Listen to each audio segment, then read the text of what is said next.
years, it's going to happen. The ancients said it comes through every 20,000 years in a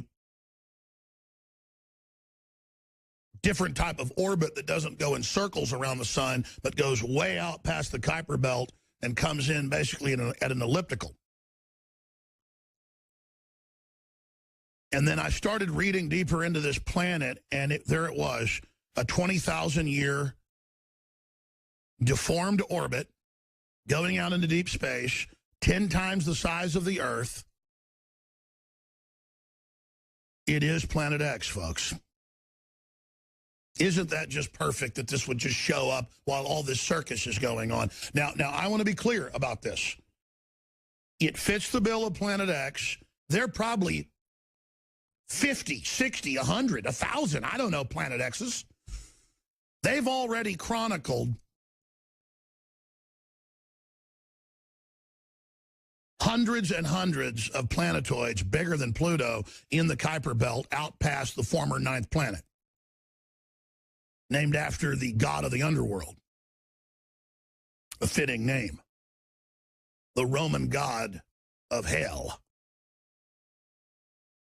So they said no more 9th planet because we got to say we have hundreds of planets if there's things bigger than it. Well, Pluto's little. This sucker is gigantor. Compared to Pluto.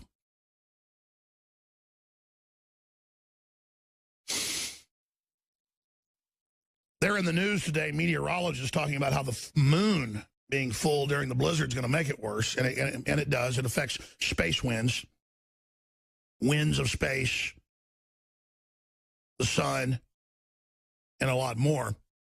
Why the full moon could make this weekend's blizzard more destructive. Who knows what this planet is going to do coming closer in to the solar system? Because here's the deal. It's been way out there for however long, and now they've tracked its course and think it's every 20,000 years, right out of what the ancient Babylonians and the Mayans and all these other cultures said this big planet comes through and that there's earthquakes and volcanoes and all hell breaks loose, and it comes through every 20,000 years, and then now here it comes. Now, I don't know if this is the one, because there's so many of them out there. Who knows what's out there? We're too busy looking at Hillary Clinton and going, I'm voting for her because she's a woman. Who cares? What I'm getting at is we don't have time for racism and sexism and all this fighting and all this garbage and all this divide and conquer when we have genetic engineering going on, splicing and mutating every species on the planet like something out of H.G. Wells' The Island of Dr. Moreau, squared. Planet X, they've discovered it. 10 times bigger than Earth, the size of Neptune, a gas giant, with a 20,000-year orbit, exactly what a bunch of the ancients said. They said it when it comes back through, it causes massive catastrophes, volcanoes, you name it. By the way, Kit gave me a whole stack of articles about record volcanoes. I laid it somewhere, I think in there by the coffee pot. But I'm going to have to actually get to that halfway into the hour with Michael Schneider from the Economic Collapse blog and get his take on it. And here's the deal, folks. I don't want to say I'm eating my hat on this, but I've been very, very critical of the perennial books that have been coming out since the mid-'90s about Planet X is coming. It's a gas giant, 20,000-year elliptical orbit. But as I said earlier, what I was getting at is constantly saying it's coming next year and constantly saying it's the end of the world and the movie 2012, and then I get blamed for it. They would, I mean, so many news articles going, Alex Jones was the one who said we didn't go to the moon and that aliens run everything and that the Himalayas are going to be, you know, at sea level. Hey, Alex, 2012 didn't kill everybody. And so it just gets old. But it does show how the ancients were certainly right about big planets that come through, and there are big disasters, and there are big asteroids that hit the Earth, and there are big Earth changes, and the elite shouldn't be the focus of everything. They're all busy. I saw another headline last week going, Alex Jones says the elite want off-world colonies to escape Earth. I was quoting top elitist on their way to Davos saying that was going to be up for discussion. It was mainstream news. So even when there's mainstream news that, you know, Thiel and all these other folks and you know, the Tesla owner and all the rest of it are saying we need a Mars colony for the elite, I cover what they say, and then they go, Alex is crazy and made this up. So see, that's how they operate. They think you're stupid. But I tell you, uncanny that the ancients said 20,000 years, bigger than the Earth, and all the rest of it, and here it is. The question is, we're trying to look at its orbit. I mean, is it even scheduled? I guess it's coming in closer. That's what they're saying. That's how they're able to see it now. It's coming in from this orbit. Because to quote Bob Dylan, you and I, we've been through that, and this is not our game. So let's us stop talking softly now, because the hour is getting late. Let us stop talking softly now, because the hour is getting late. Do I need to gouge your eyeballs out? To quote Full Metal Jacket, and you know what, your skull, to get you to start thinking. And I'm not talking to our general viewers or listeners or supporters, folks that are already awake. I'm talking to people like Esquire that had some big article this morning making fun of my rants. I'm just trying to get a population and a culture out of a coma to wake up to what's happening and stand up. I'm not some damn hero, man. I just recognize history and what's going on. Like Putin said, he said, what is your problem? Why can't I get through to you? Why don't you listen? The Putin and Trump story started life on a conspiracy website called someonesbones.com, but has now been picked up by two different mainstream UK national newspapers. This is on top of the warnings they have already issued about Planet 9 tilting the whole solar system, massive Russian training exercises involving 40 million people, and Putin calling all Russian citizens back home. All of these warnings have come from the same UK media outlets, who appear at the moment to be leading the way with regard to information pertaining to the disclosure of the Nemesis star system. Although they themselves don't call it that, and just refer to it as Planet X or Nibiru. My own personal view is that neither Trump or Putin will disclose the real truth about what is going on. I believe the release of two news articles that we will look at later on in this video, along with previous controlled releases of information, is so that they don't have to disclose anything at all.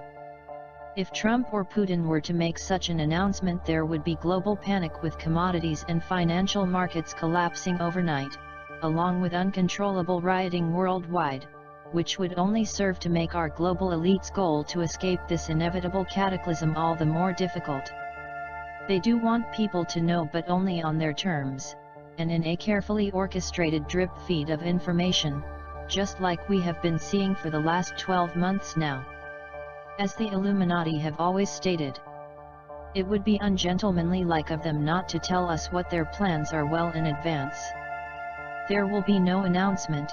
Don't be fooled by this disinformation. Over time you will no doubt come across more news articles also claiming that full disclosure is about to happen, but as with the Someone's Bones news article, they will be impossible to verify. What you need to realize is that these mainstream news articles themselves are our disclosure. That is all you will get, and nothing more.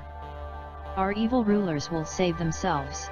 However, it does look like Putin has prepared for the arrival of the Nemesis star system, because he ordered the construction of 5,000 additional underground bunkers back in November 2010 to house even more of Russia's population. Military contractor Deagle.com even supports this fact with their 2015 population forecast for the year 2025, which shows that Russia's current population of 142 million only goes down to 140 million. The UK, on the other hand, have built no underground bunkers whatsoever to house any of its population. Once again though, Deagle.com supports this premise because they show the current UK population at 64 million, however their projection for the year 2025 goes all the way down to 19 million. Such a substantial reduction in population shows that anyone living in the UK will be left to perish above ground while the elite run to their fully stocked and well-prepared bunkers to try and ride out the cataclysm that the Nemesis star system will inflict upon us all.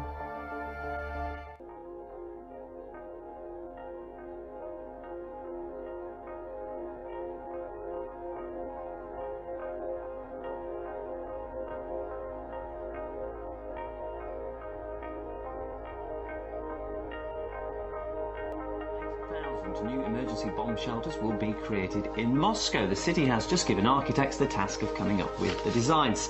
So let's speak to our correspondent Ivor Bennett to get a few more details on this. Ivor, why do the authorities want these shelters building? That's the big question.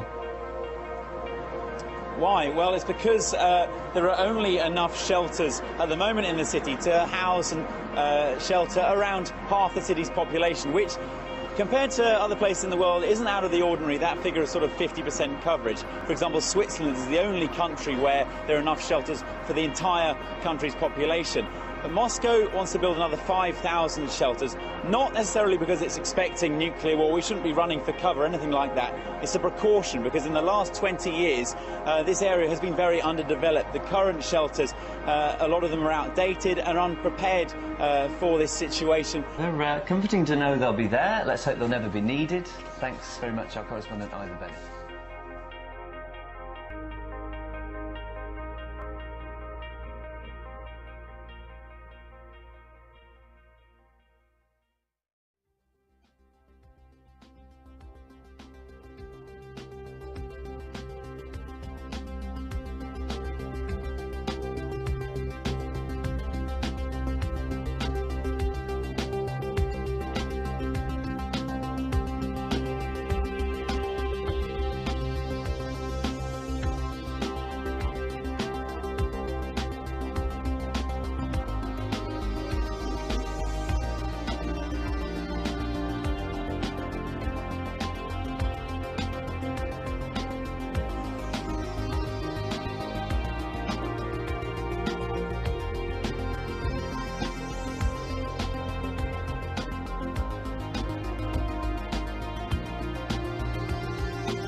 Just look at the landscape around us and how remote this is. And then jutting out of the side of this Arctic mountain is the Svalbard Global Seed Vault. And we have all been very excited to actually get inside and see for ourselves how what's being done here plays a very vital role when it comes to trying to mitigate against the consequences of climate change. So this is it. This is it. This is the vault. This is what is built for humanity to survive. This is the Svalbard Global Seed Vault. It's here since 2008, built by the government of Norway, and it's one of the most amazing things you're going to see in your life. Yep, they look funny, but they protect you against ice falling down in the vault. It's that cold. It's that cold. So that's about 150 meters down into the mountain. This is becoming the permafrost here in granite. They built this like they built the tunnels in the Alps with a big machine, a big excavator. Took about 2 years to build, and it's built to last for a very long time. This is meant to be your way out if the power fails, if there is no lights, so you find your way out of the vault. So the seed deposit works like with any bank and a safe deposit storage in the basement of the bank. You bring your own seeds. You, as a depositing institution, you own them and you keep them, and only you can determine what happens with them. This is the main door to the active vault, one of the 3 vaults that we have. It's all frozen up because inside it's minus 18 Celsius year-round. And this is typically the place everyone wants to have a picture taken. This is world agriculture behind that door. Everything you're going to need for the world to survive in terms of agriculture is safely kept here for the future. We have 860,000 types of crops. Each probe has 100 to 1,000 corns. So if you look at the number of individual grains in here, it could be close to 1 billion. My nose is gonna fall off already.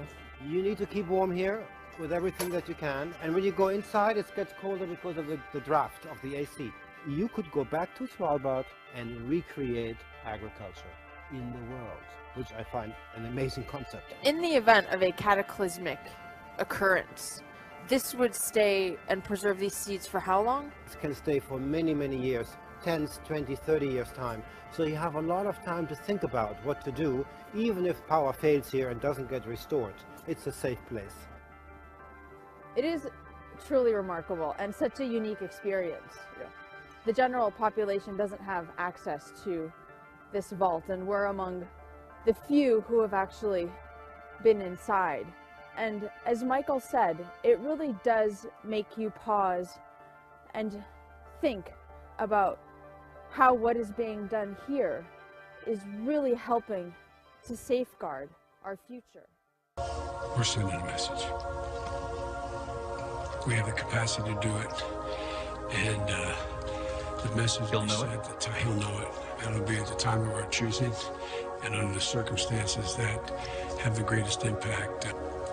Is not what people think, and I tell you what, to the extent that they do, we will be proportional in what we do, and so a message is going to be sent. Will the public know? I hope not.